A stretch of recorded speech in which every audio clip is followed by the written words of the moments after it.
In this section, we are going to discuss target servers and how it's configured and used within Apigee. In the standard flow, target servers are hard-coded as the URL element in the HTTP target connection. Now, when you want to promote your proxy code from dev to prod, you will need to edit the target endpoint configuration to point to the corresponding target URLs and deploy it to Apigee Edge. You will need to maintain different revisions in each environment pointing to the appropriate target URLs, which is cumbersome and easily prone to errors. The solution to avoid this is using named target servers, as it sets the target servers by environment so that you can point to different targets for a given environment. Target servers are used to decouple target endpoint from concrete URLs for backend services. Target endpoints can be configured for each environment. In the UI, under the admin menu on the left menu bar, click Environments, then select the environment you wish to configure and click the Target Server tab. Click the Edit button to create a new target server and click Save once done. In the proxy code, instead of the hard-coded URL, update the target server name. At runtime, Apigee Edge will pick the configurations from the appropriate environment context and send the request to the target URL. When you promote the proxy with the configuration across different environments, the same code will work seamlessly without any code change. Target servers with SSL can be configured using the Management API.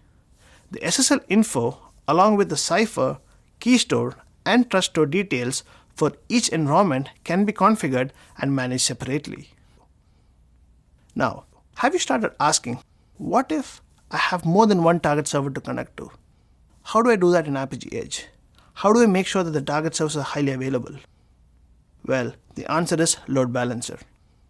Apigee Edge enhances the availability of your proxy by providing built-in support for load balancing and failover across multiple backend server instances. Available algorithms are Round Robin, which is the default algorithm, forwards a request to each target server in the order in which the servers are listed.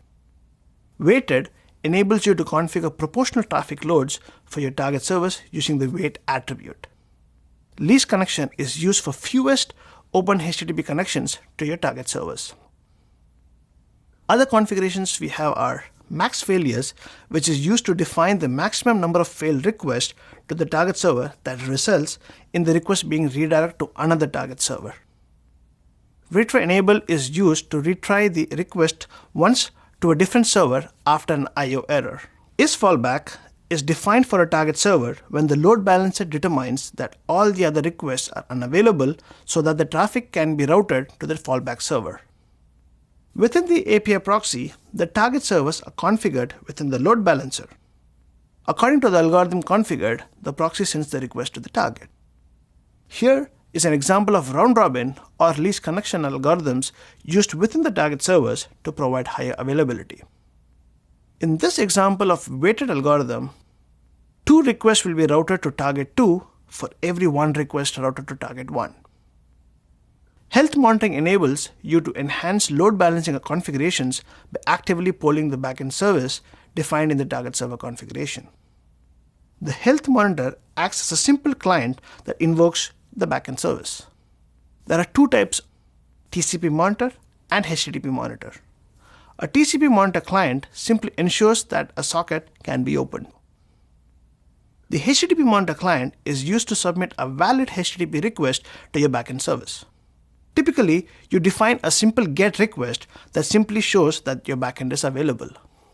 Here, you can find the example of how the health monitoring is set up using HTTP. The request and response configuration is set so that the monitors can evaluate the response and confirm availability. In the TCP monitor example, a TCP call is made to the configured port to evaluate the availability of your target server. For more information on this topic, refer to the documentation in the video description, and if you have any questions, please post them on our community. Thank you.